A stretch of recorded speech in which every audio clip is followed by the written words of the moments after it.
السلام علیکم ورحمۃ اللہ وبرکاتہ۔ ہنستے مسکراتے پیارے پیارے بہت ہی بہادر ہوشیار سمجھدار خوش باش اچھلتے کودتے چمکتے دمکتے ساتھیوں، خوش آمدید۔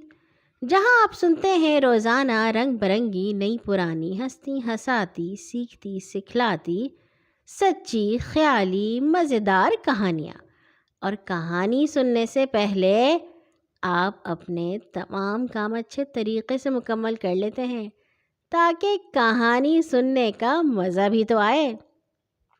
آج ہم آپ کے لیے لائے ہیں ایک ہلکی پھلکی ہنستی ہساتی کہانی، اور مجھے لگتا ہے کہ ہم میں سے بہت سے گھروں کی کہانی بھی ہوگی یہ۔ شروع کرتے ہیں۔ کہانی کا عنوان ہے ایک عید کا ذکر ہے، اور اسے آپ کے لیے لکھا ہے حماد ظہیر نے۔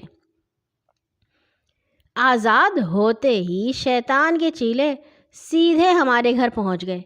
عید کا چاند ہوئے تھوڑی ہی دیر ہوئی تھی اور سارا گھر زور و شور سے کل کی تیاریوں میں مصروف تھا۔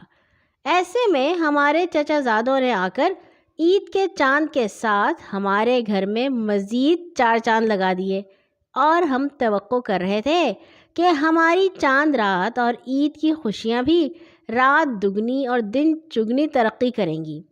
ہم سنی، ٹیپو، عفت اور فوزی آپی ٹیم مکمل تھی، اور ہم اپنے ذمے لگائی جانے والی ذمہ داریوں کو بھول بھال کر ادھم مچانے میں مصروف تھے۔ بڑے کچھ ضروری کام نمٹانے کے لیے گھر سے باہر تھے، لہٰذا ہم اپنے آپ کو بہت ہی آزاد محسوس کر رہے تھے۔ وقت گزرنے کا پتہ ہی نہ چلا اور بڑے واپس آ گئے۔ تب ہمیں یاد آیا کہ ہمیں استری کرنے کا کام شام ہی کو سونپ دیا گیا تھا، اور سختی سے ہدایت تھی کہ کوئی کام رات پر نہیں اٹھا رکھا جائے۔ ہمارے ابا چاند رات کو جلد ہی بتیاں بجھا دیا کرتے تھے، اور کسی کو باہر جانے یا شور شرابہ کرنے کی اجازت نہ ہوتی۔ ابھی ہم گھبرا ہی رہے تھے کہ ہم سے پوچھ نہ ہو جائے کہ سونے پر سہاگا بجلی بھی چلی گئی۔ پہلی زوردار گونجنے والی آواز یہ تھی، حمزہ کپڑے استری ہو گئے تھے؟ ہمارے دل کی حرکت تیز ہو گئی۔ ہم نے کسی کے کان میں سرگوشی سے کہا، مارے گئے۔ سنی جلدی سے اپنا منہ ہمارے کان کے پاس لا کر بولا، فکر نہ کرو، میں کسی نہ کسی طرح استری کرا ہی دوں گا، تم بس ہاں کر دو۔ ہم بولے، لیکن ہاتھ کنگن کو عرصی کیا ہوگا اگر کسی نے چیک کر لیا تو؟ وہ بولا، اندھیرا ہوگا عرصی، اندھیرا کون دیکھ سکے گا؟ غرض بڑی مشکلوں سے ہم نے ہاں کی۔ ٹھیک ہے، بس پھپھو کو دوا کھلا دو اور سب بچے سونے کے لیے لیٹ جاؤ۔ یہ بھی ہماری ذمہ داری تھی۔ پھپھو کو ہم نے نیند کی دوا کھلائی تو انہوں نے احتیاطاً ہم سے صبح کھائی جانے والی بلڈ پریشر کی دوا بھی لے کر رکھ لی کہ صبح ہماری غیر موجودگی یا مصروفیت کی صورت میں کوئی مشکل نہ ہو۔ بظاہر ہم سب سونے کے لیے لیٹے، لیکن دراصل انتظار یہ تھا کہ باقی لوگ سوئیں تو ہم جاگیں۔ پروگرام یہ تھا کہ ہمارے ساتھ جلدی جلدی کپڑے استری کرائے جائیں گے اور پھر چھت پر جا کر ڈھیروں باتیں کریں گے۔ پھپھو کے خراٹے سنائی دیے، نہ ہی بجلی آئی۔ آخر خطرہ مول لینے ہی کا فیصلہ ہوا۔ پھپھو بیچ دالان میں سوتی تھیں۔ بیرونی دروازہ اور چھت کی سیڑھیاں دونوں یہیں سے تھیں۔ بلی کی طرح دبے پاؤں پھونک کر قدم رکھتے ہم سبھی خیریت سے چھت پر پہنچ گئے۔ اب کیا ہوگا، لائٹ تو آ ہی نہیں رہی، ہم نے روتی صورت بنائی۔ پورا علاقہ اندھیرا پڑا ہے، ورنہ کسی اور کے ہاں جا کر کارروائی ہو سکتی تھی، سنی نے ارد گرد کا جائزہ لیتے ہوئے کہا۔ ارے تمہارے دوست کے پاس کوئلے والی استری ہے نا، جو اس کی دادی استعمال کرتی تھی؟ فوزی آپی چمک کر بولی۔ ہاں ہاں، جاوید کے پاس ہے کوئلے سے چلنے والی استری، ہم نے چٹکی بجائی۔ استری بھلا کوئلے سے کیسے چلتی ہے؟ عفت نے حیرت سے پوچھا۔ کوئلے سے بڑی بڑی ملیں اور لمبی لمبی ٹرینیں چلتی ہیں، تو یہ تو کیا چیز ہے؟ ٹیپو نے اپنی معلومات جھاڑی۔ چلو بس جلدی کرو، وقت نہیں ہے، سنی نے کہا تو ہم اور ٹیپو جلدی سے جاوید سے استری لینے چل دیے۔ جب ہم واپس آ رہے تھے تو اوپر سے فوزی آپی اور سنی وغیرہ کی چہمہ گوئیاں سنائی دے رہی تھیں۔ یہ لوگ استری کو اتنی بڑی سی کڑاہی میں رکھ کر کیوں لا رہے ہیں؟ شاید اس میں اور بھی کوئی وزنی سامان رکھا ہو۔ ان دونوں سے مل کر بھی کڑاہی نہیں اٹھ رہی۔ میں ابھی جا کر ان کی خبر لیتا ہوں۔ ہم یہاں استری کا انتظار کر رہے ہیں اور یہ جلیبیاں بنانے اور تلنے کا سامان لے کر آ رہے ہیں۔ جب ہمارے اور ٹیپو کے ساتھ سنی بھی منہ لٹکائے اوپر پہنچا تو عفت چہکی، ہم تو جلیبیوں کے ساتھ سموسے بھی تلیں گے۔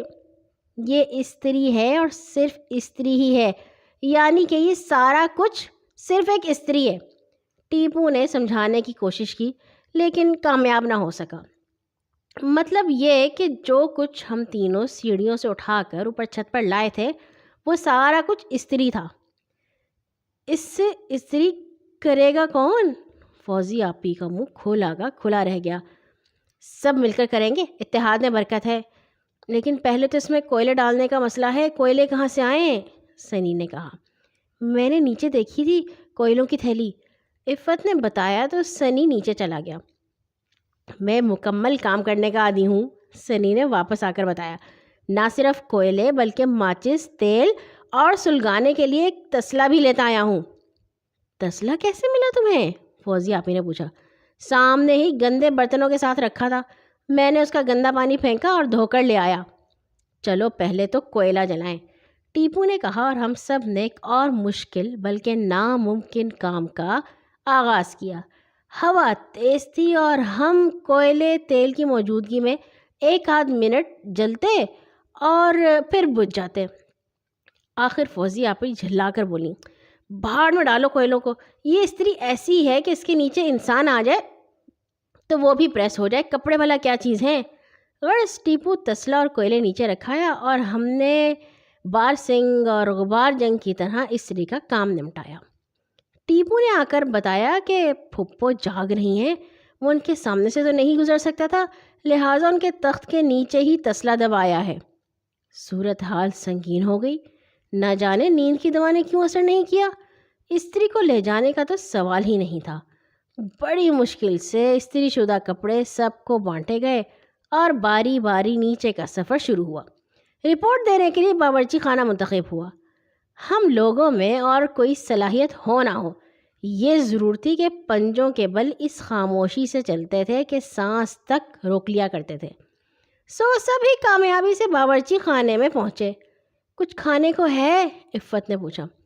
دیکھنا پڑے گا۔ دیکھنے پر ایک دیگچی کے اندر سے سوئیاں برآمد ہوئیں۔ پھر تو سب ہی کی بھوک چمک اٹھی۔ اندھیرے میں پتہ تو چل نہیں رہا تھا، ہم سب تھوڑی سی نکالتے گئے اور کھاتے گئے۔ پیٹ بھرنے کے بعد بقیہ سارے پروگرام منسوخ کر کے ہم نے سیدھا بستروں کا رخ کیا۔ عید کا آغاز ابا کی گشدار آواز سے ہوا جس سے ہماری آنکھ کھلی۔ وہ درزی کو کوس رہے تھے کہ اتنے سال گزر جانے کے باوجود اس نے ان کی شلوار تنگ اور چھوٹی سی دی ہے۔ کچھ ہی دیر بعد چچا کو ایک بڑی سی شلوار بڑی مشکل سے سنبھالتا دیکھ کر ہمارا تو دل اچھل کر حلق میں آ گیا۔ اوہ، ہم نے رات اندھیرے اور پریشانی میں شلواریں ہی بدل دی تھیں۔ ہمیں اپنی عید یہیں سے کچھ پھیکی پھیکی معلوم ہوئی۔ پھپھو نے کہا، ذرا مجھے ایک پیالہ پانی دے جاؤ، میں بلڈ پریشر کی 2 گولیاں کھا لوں۔ ہم پانی لے کر گئے اور یہ دیکھ کر ہماری روح فنا ہو گئی کہ رات ہم نے نیند کی ایک گولی کی بجائے انہیں بلڈ پریشر کی گولی کھلا دی تھی، اور اب وہ جھٹ پٹ نیند کی 2 گولیاں بلڈ پریشر کی سمجھ کر نگل گئیں۔ نہ جانے کیا بات ہے، رات نیند کی دوا نے اثر ہی نہیں کیا اور بستر تو ایسا گرم ہو رہا تھا جیسے تندور۔ ہم روتی آوازیں بولے، دیکھیں ساری رات جاگی ہیں آپ تو شاید اب نیند آ جائے آپ کو۔ بتاؤ، یہ عید کا دن ایک مرتبہ آتا ہے، کون بیوقوف ہے جو اس میں سوئے؟ انہوں نے کہا اور بڑی سی جمائی لی۔ پھر حیرت سے سوچنے لگی، یہ کیا ہوا؟ فوزی آپی نے سارے رمضان کھانے پکانے کی مشق کی تھی اور آج کے دن باورچی خانہ انہوں نے سنبھالنا تھا۔ فوزی بیٹی، سارے بڑوں کو سوئیاں چکھاؤ، لیکن ذرا خیال سے نکالنا، عید کے دن اور کچھ ہو نہ ہو مہمانوں کے لیے سوئیاں ضرور موجود ہونی چاہیے۔ فوزی آپی کو سوئیاں نکالنے میں کافی دیر ہو گئی تو ہم اور سنی ان کی خیریت پوچھنے باورچی خانے پہنچے۔ ان کا منہ لٹکا ہوا تھا۔ وجہ پوچھنے پر انہوں نے تقریباً خالی دیگچی ہمیں دکھائی تو ہم حیران رہ گئے۔ ہم نے تو تھوڑی سی کھائی تھی، سب نے ہی تھوڑی سی کھائی تھی، اب دیکھو اتحاد میں برکت۔ وہ جل کر رہ گئی۔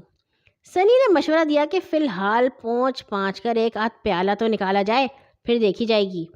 اپنے پیالے میں آدھا یا ایک چمچ سوئیاں دیکھ کر ابا بولے، بیگم ہماری بیٹی کنجوس تو نہیں ہے لیکن کفایت شعار بہت ہے۔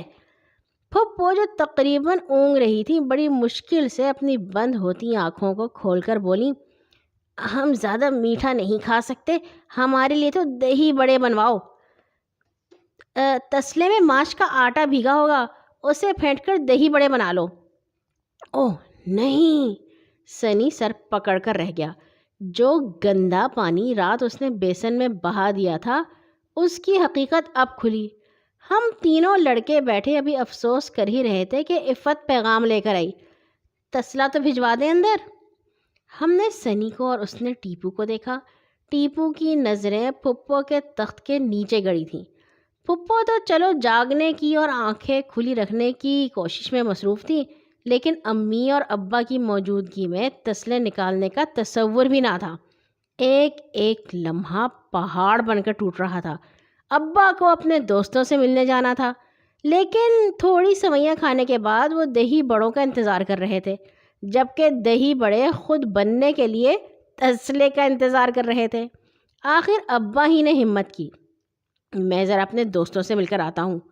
ان کے باہر نکلتے ہی ٹیپو تخت کے نیچے گھسا اور پھر اس کی گھٹی گھٹی چیخ کی آواز آئی، آ! وہ کوئلے جو کل رات جلنے کا نام ہی نہ لے رہے تھے اس وقت سب کے سب جل کر راکھ ہو گئے تھے اور ٹیپو بیچارے کا ہاتھ جلا چکے تھے۔ پھپھو نے ٹھیک ہی کہا تھا، رات بستر ایسا گرم ہو رہا تھا جیسے تندور۔ دروازے پر کھٹپٹ کی آواز سن کر سنی نے بہت ہمت کی ایک رومال سے تسلا پکڑ کر باورچی خانے کی طرف بھاگا۔ ٹیپو کا صرف سر ہی باہر نکلا تھا کہ اس نے دیکھا کہ ابا اپنے ایک رشتہ دار کے ساتھ اندر داخل ہو رہے ہیں۔ وہ جلدی سے دوبارہ تخت کے نیچے غائب ہو گیا۔ سلام آپا۔ انکل پھپھو کو سلام کر کے آپا ابا کے ساتھ بیٹھ گئے۔ ابا بولے، بھائی مہمان آ گیا ہے، ذرا سوئیاں اور دہی بڑے تو بھجوا دو۔ ہم جلدی سے باورچی خانے پہنچے اور کانفرنس کا آغاز ہوا۔ پھر یہ فیصلہ کیا ٹیپو کو فی الحال اس کے حال پر چھوڑ دیا جائے، اس کی ابھی فوراً کوئی مدد نہیں کی جا سکتی۔ ہزاروں گھروں میں عید کی روز سوئیاں پکتی ہیں، لہٰذا ہم کسی نہ کسی دوست کے گھر سے سوئیاں پیدا کریں، کچے یا پکے جیسے بھی ہوں، دہی بڑے ایجاد کیے جائیں۔ جاوید بہت اچھا دوست ثابت ہوا۔ حیران تو بہت ہوا جب ہم نے اس سے 2 پیالے پکی پکائی سوئیاں مانگی، لیکن اس نے زیادہ پوچھا نہیں۔ واپس گھر پہنچے تو سمجھ نہ آیا یوں 2 پیالہ سوئیاں باہر سے لا کر مہمان کو کیسے پیش کی جائیں۔ پہلے اندر باورچی خانے لے جانا ضروری تھا، لیکن یہ بھی چھپ کر کرنا تھا۔ ہم شرماتے ڈگمگاتے کچن پہنچے اور ایک ٹوکری حاصل کی جس میں 2 پیالے چھپائے جا سکیں۔ یہ دیکھ کر سخت غصہ آیا کہ دونوں لڑکیاں ہاتھ پر ہاتھ دھرے کھڑی ہیں۔ پتہ چلا کہ ماش کا آٹا ختم ہو چکا ہے اور بھاری مالیت کی عیدی سے سنی خریدنے گیا ہے۔ ہم ٹوکری لے کر باہر نکلا ہی چاہتے تھے کہ ابا نے روک لیا۔ کہاں چلے میاں؟ وہ بس ذرا یہیں تک، ہمارے منہ سے نکلا۔ یہ کوئی نئی جگہ ہے؟ یہیں تک؟ ابھی سنی بھی وہیں گیا ہے، یہیں تک؟ ہمارے انکل نے تو ہم سے سوالات جوابات کی لائن لگا دی۔ ادھر گیٹ پر ہمارا دوست آصف آ گیا، صدا کا چٹورا۔ اس کی آواز آئی، واہ بھائی مہمان نوازی ہو تو ایسی، گیٹ پر ہی سوئیاں سجی ہیں، آہا کتنے مزے کی ہیں، ہپ ہپ۔ آواز ہی سے لگ رہا تھا کہ سوئیاں کھائی نہیں بلکہ انڈیلی جا رہی ہیں۔ ہم سخت غصے میں تھے اور دل ہی دل میں دل ملا رہے تھے، جبکہ انکل یوں مزے سے ہمارا انٹرویو کر رہے تھے جیسے ہمیں دنیا میں فقط ان کو انٹرویو دینے بھیجا گیا ہو۔ خیر انہیں خود ہی کو یہ کام یاد آیا اور وہ عباس کو ساتھ لے کر باہر نکلے۔ ہم نے ٹیپو کو بھی گرین سگنل دے کر باہر نکالا۔ عید کا دن تھا، اس لیے آصف کی جان بخشی کی اور خالی پیالے لے کر اسے دروازے ہی سے لوٹایا۔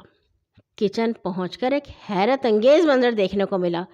فوزی آپی وہاں کھڑی دھڑا دھڑ دہی بڑے تل رہی تھی اور امی جان ان کے پاس ہی کھڑی تھیں، جبکہ سنی ابھی تک ماش کا آٹا لے کر نہیں آیا تھا۔ فوزی آپی انتہائی مہارت سے گیہوں کا آٹا ختم کر چکی تھی۔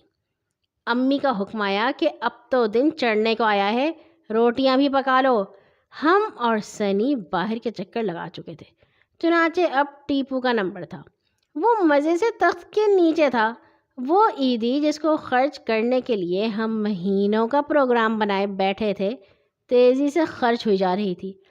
ایک ڈھیر ساری رقم دے کر ٹیپو کو روانہ کیا گیا تاکہ وہ آٹا لا سکے اور روٹیاں پک جائیں۔